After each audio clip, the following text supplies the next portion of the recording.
Bonsoir. Marre des bouchons pour aller au travail ou tout simplement accéder aux métropoles de notre région, Emmanuel Macron s'est prononcé en faveur du développement de réseaux RER sur l'ensemble du territoire, notamment dans les 10 plus grandes villes du pays. Alors, qu'en sera-t-il à Montpellier ou à Toulouse? Est-ce réalisable? Est-ce souhaitable? Comment tout cela sera-t-il financé? Et qu'en pensent les citoyens? On en débat ce soir dans le 18h30 avec mes invités. Jean-Luc Gibelin, bonsoir. Bonsoir. Vous êtes le vice-président du Conseil régional d'Occitanie en charge des transports. Face à vous, Jean-Michel Latte, bonsoir. Bonsoir. Vous êtes le vice-président de Toulouse Métropole et vous êtes en charge de la mobilité. Vous présidez également Tisséo, la compagnie des transports en commun toulousains. Enfin, Benoît Lanus, bonsoir. Bonsoir. Avec votre association, Rallumons l'étoile, vous prônez, vous, un RER toulousain depuis quelques années déjà. Alors avant de commencer à débattre, définissons peut-être ce que pourrait être ce RER. Ce serait quoi, Jean-Luc Gibelin, des TER plus fréquents qui circulent sur l'existant ou ça pourrait aller au-delà ? Alors, il faut évidemment s'entendre sur le terme.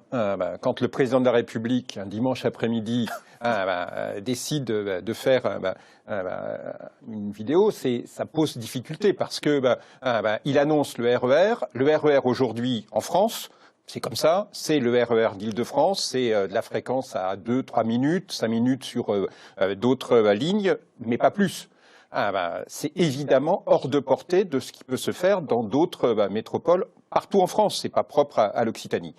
Si nous, par contre, si nous portons la question d'améliorer l'offre sur les métropoles, mais aussi en dehors des métropoles, si nous portons l'idée d'avoir une augmentation du nombre de dessertes, si nous visons à terme un train tous les quarts d'heure, alors là, c'est quelque chose d'atteignable, c'est ce que nous portons, c'est ce que nous ambitionnons, c'est ce que nous voulons réaliser, et c'est ce que la présidente Carole Delga a plusieurs fois rappelé en disant, là, il y a de l'intérêt en mettant tout le monde autour de la table pour pouvoir y arriver.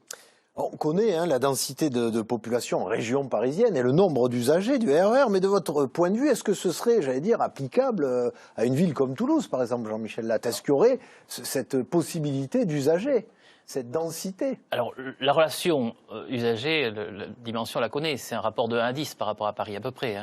Donc on est sur une zone qui est très différente de la zone parisienne. On est aussi sur une zone différente d'autres métropoles. Elles ne sont pas comparables les unes avec les autres. Donc la possibilité d'un RER toulousain avec des guillemets autour de RER, elle existe. La métropole a voté un vœu en ce sens dans nos dernières réunions, mais reste à répondre à plusieurs questions. Le coût, le temps, la chronologie, la capacité, voilà, ce sont des choses qui quand même méritent d'être vraiment étudiées. Alors à Rallumons l'étoile, vous avez lancé une enquête pour interroger les habitants de Toulouse sur leurs déplacements. Et a priori, 85% des personnes interrogées seraient favorables à ce mode de déplacement. Oui, Rallumons l'étoile, toujours dans sa volonté de faire avancer le débat et alimenter la réflexion, enrichir les points de vue, a lancé une enquête pendant 2 semaines. Et si le RER changeait votre vie? Pour présenter les propositions qui étaient la base du vœu qui a été voté à Toulouse Métropole et dans d'autres communes, dans d'autres intercommunalités, de qu'est-ce qui se passerait, comment vous vous déplacez aujourd'hui et comment vous vous déplaceriez demain s'il y avait des trains toutes les demi-heures de 5h à minuit, s'il y avait des bus avec des horaires coordonnés, s'il y avait une tarification intégrée, tout un ensemble de choses pour faire système en commençant par optimiser l'existant. Et effectivement, on s'est rendu compte dans les premiers résultats, on fera une analyse plus développée plus tard, mais que les gens soient habitant à Toulouse ou dans la périphérie, que leur mode de déplacement principal soit la voiture, les TER, les transports en commun TCO, le vélo, qu'ils soient satisfaits ou pas de leur situation de déplacement aujourd'hui. En très grande majorité, ils disent, si ces mesures-là étaient mises en œuvre, ça modifierait et ça améliorerait notre vie. Alors, on parle de Toulouse, mais quid des autres agglomérations, Nîmes, Narbonne, Perpignan? Est-ce que ce serait possible ou pas de créer des réseaux comme ça, de dessertes autour de ces villes-là, par exemple? Parce que là, on parle des métropoles, mais tous ceux qui ne sont pas en métropole et qui nous regardent se posent la question. Alors, bien évidemment, la question en Occitanie, elle est valable du développement de l'offre partout. Et c'est ce que nous faisons avec le développement des TER, qui d'ailleurs rencontre la fréquentation par les usagers, puisque nous avons une augmentation très importante des usagers, près de 20% comparé à 2019. Sur les derniers mois, c'est très au-delà, puisque le mois de septembre, le mois d'octobre, nous sommes à près de 60% de plus que les mois comparables de 2019. Donc l'offre que nous avons mis en place, qui s'est mise en place au fur et à mesure du mandat précédent et du début de ce mandat, avec en particulier pour l'étoile toulousaine, l'offre de 2020, trouve la conséquence avec le public qui aujourd'hui y vient. Donc c'est important. Sur la question des métropoles, évidemment sur Montpellier, sur l'ensemble de l'arc méditerranéen, il y a des choses qui se travaillent, qui se sont déjà travaillées avec l'arrivée du contournement de Nîmes et de Montpellier, qui nous ont permis d'augmenter le réseau. Et au passage, c'est aussi une des pistes pour Toulouse, c'est qu'il faut que les aménagements ferroviaires du nord toulousain soient faits pour que nous puissions avoir une désaturation de l'existant. Mais c'est vrai, ailleurs, il y a des perspectives de développement sur d'autres agglomérations, même si ça ne pourra pas être une organisation de type RER, et je veux vraiment insister sur le terme parce que je crois que c'est une fausse bonne idée. Qu'on vende pas de. C'est une fausse bonne idée de mettre du rêve entre guillemets, parce que pour certains le RER c'est pas le rêve. C'est pas. Mais c'est vrai qu'aujourd'hui, quand sur l'Île-de-France, les RER sont à 15 minutes, c'est vécu par toute la population comme une dégradation dramatique. Ouais. Nous, c'est l'objectif que nous pouvons imaginer à terme. Donc voilà, remettons les choses à leur place. Mais par contre, oui, c'est important de développer le transport et nous y travaillons d'arrache-pied. Alors vous l'avez dit, Jean-Michel Latte, le nerf de la guerre, c'est l'argent. Oui. Comment on finance ? Les écologistes à l'Assemblée nationale, notamment, dénoncent l'hypocrisie d'Emmanuel Macron. Selon eux, il faudrait débloquer 1 milliard par ville et projet de RER. On est dans ces échelles-là, d'après vous, Jean-Michel Latte ? Je pense. Alors, on attend le résultat d'études qui sont en cours, qui devraient être publiés bientôt. Moi, j'avais une estimation qui avait été faite lors du grand débat public sur la 3e ligne, qui laissait supposer que sur Toulouse, on serait à plus de 3 milliards. Bordeaux a annoncé un premier pas à 600 millions. Les études de ces 600 millions montrent qu'on est à plus d'1 milliard aussi. Donc, on est sur des hauteurs financières qui sont très conséquentes et il faut en avoir conscience. Ça ne sert à rien de mettre un mouchoir dessus. Et alors là-dessus, après, il va falloir savoir quelle répartition entre la métropole, l'État, la région. Voilà, sachant que Toulouse Métropole, avec la 3e ligne, avec la LGV, est la métropole de France à part Paris qui investit le plus déjà dans les transports. Oui, donc ça se rajouterait à l'addition. Et puis, il faut évidemment aussi que le tarif reste intéressant pour l'usager, sinon ça ne marche pas. Oui, mais il y a plusieurs manières de travailler. Nous, Rallumons l'étoile insiste beaucoup sur... Effectivement, pour explorer cette nouvelle dimension du RER, commençons par optimiser l'existant. Et sur le coût, il faut aussi optimiser ce qui existe déjà. Aujourd'hui, on a des rames qui circulent aux heures de pointe. Et donc, du coup, pour nous, l'exemple qui doit permettre à tous les acteurs d'avancer ensemble, c'est de regarder Strasbourg, qui a mis en place la première étape de son RER ce dimanche. L'idée, c'est quoi ? C'est de faire circuler au maximum les rames qu'on a déjà sur les voies qu'on a déjà. Et du coup, il y a des endroits où on peut déjà avoir des trains toutes les demi-heures. Ou peut-être que c'est toutes les heures, mais au moins les avoir tout le temps à la même minute. D'avoir les bus qui rabattent vers les gares. Et donc, regardons si on ne pourrait pas faire un premier pas. Parce que on a bien entendu les questionnements de Jean-Luc Moudenc sur le coût, sur les bénéfices. Mais justement, regardons des cas concrets. Alors on va poser la question justement, Jean-Luc Gilbien, ce serait possible ça, le cas strasbourgeois, c'est-à-dire déjà se baser sur existant, et vous qui gérez les TER actuellement, est-ce que ce serait possible d'en mettre plus comme ça ? Alors nous en avons déjà mis beaucoup plus en 2020 et nous considérons que 2020 ça a été la première étape de cette amélioration de ce service express métropolitain. Carole Delga avait souhaité qu'il y ait cette augmentation sur cette année-là. Nous avons sur l'étoile toulousaine mis une quarantaine de trains supplémentaires. Là où aujourd'hui, quand Bordeaux annonce un RER, c'est 15 15 trains. Donc, je crois que c'est important de regarder ce qui s'est fait. Et donc, c'est vraiment la première étape qui a été faite à ce moment-là. Mais vous évoquiez la question de l'investissement. Je veux vraiment insister sur cette donnée parce que, d'abord, toute seule, Carole Delga l'a fait sur une tribune, puis après, elle a réussi à ce qu'il y ait la quasi-totalité des présidents de région qui ont écrit ensemble qu'il faut aujourd'hui un vrai choc d'investissement sur les infrastructures, en particulier les infrastructures ferroviaires, en disant globalement il faut 10 milliards par an pendant 10 ans. Alors quand le président de la République, dans son émission, dit on va mettre 10 milliards sur 10 ans, il me semble qu'il y a un vrai problème qui n'est pas à la hauteur. Et donc, ça ne peut pas être de la com, il faut à tout prix qu'il y ait des réponses. Et nous avons, sur la région Occitanie, besoin de concrétiser cela. Alors, nous ne partons pas de rien. Les études métropolitaines multimodales qui existent, à l'initiative de la préfecture de région, qui avait été sollicitée à l'époque par le président Carole Delga, ont permis d'avancer, de faire un certain nombre de travaux qui sont partagés dans les membres de ces études, où il y a TICO, il y a la métropole, où il y a le département, où il y a l'État, où il y a la région, pour justement regarder tout ce qui peut se faire, parce qu'il faut répondre à la totalité. Justement, j'allais venir vers vous, Jean-Michel Hart, parce qu'une fois qu'on met ce réseau en place, les gens arrivent sur la ville, il faut que les transports en commun suivent. C'est pour ça que la troisième ligne comprend, et c'est la première fois que ça arrive sur une ligne de métro, 5 connexions avec des gares. C'est pas un hasard. On a travaillé d'ailleurs avec la région pour mettre en place ces connexions. Quand on a tracé la troisième ligne, on a visé cette intermodalité. 5 gares sur la troisième ligne, c'est beaucoup. C'est fait pour ça. Jean-Luc Boudin dit, à l'image du Grand Paris Express, cette troisième ligne représente les RER de demain, un accès ultra rapide et écologique aux zones d'emploi. Vous partagez l'analyse, Benoît Lanus ? J'ai 2 réserves. Pas sur l'intérêt de la troisième métro, c'est pas le sujet. C'est que aujourd'hui, on a une ville rose, une agolme rose. C'est que il y a entre les TER, l'offre TER et le métro qui sert le cœur d'agglomération, il nous manque, il faut améliorer l'offre au milieu. Parce qu'aujourd'hui, il y a trop d'endroits où c'est impossible d'aller en transport en commun travailler.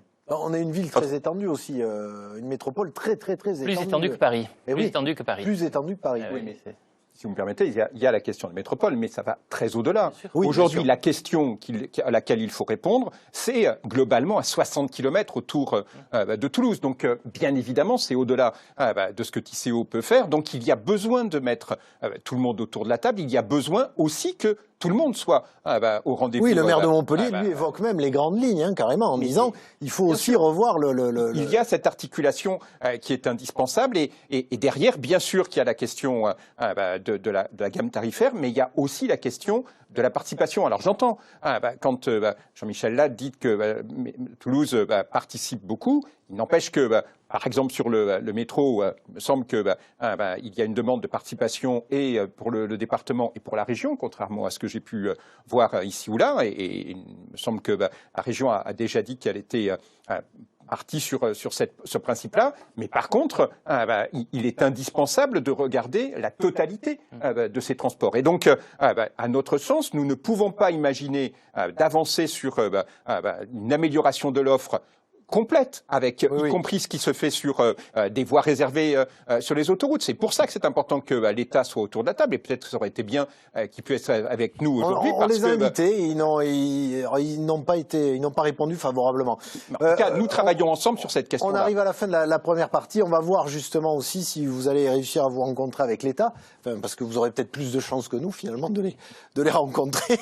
En tout cas, il est déjà 18h53 sur France 3 Occitanie, et comme tous les soirs, vous le savez, sur votre chaîne régionale, l'information de proximité se poursuit. Il ne faut pas que certains d'entre vous ratent le train des éditions locales, notamment.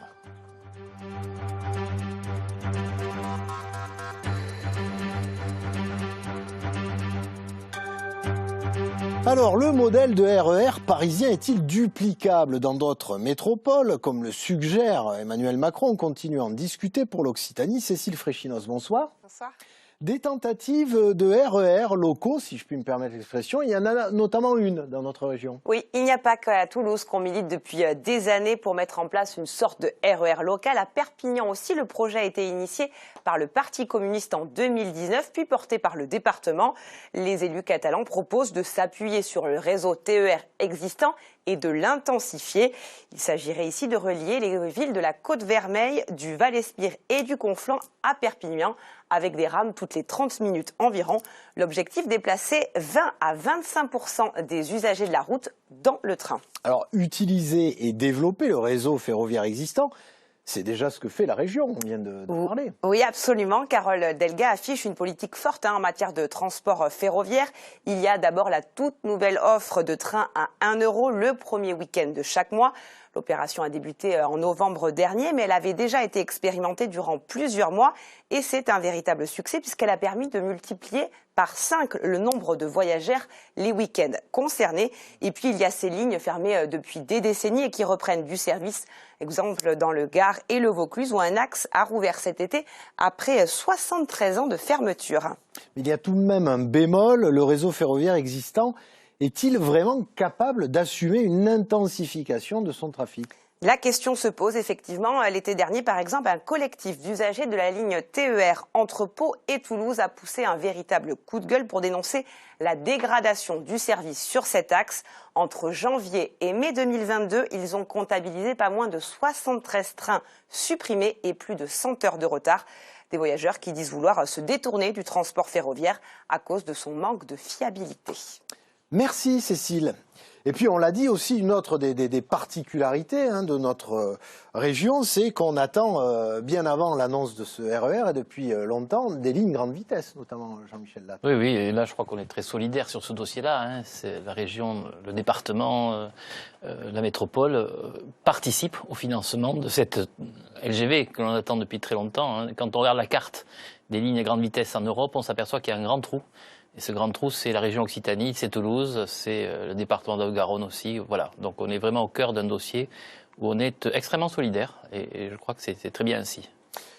Le regard, on vient d'évoquer l'état du réseau notamment, le regard que votre association porte justement sur ce réseau qui pourrait finalement être à nouveau remis en état et remis en intensification aussi au niveau du trafic. Mais il nous semble à nous qu'il faut... Il y a des grands projets, la LGV, la 3e métro, qui sont des projets qui vont prendre encore un certain nombre d'années.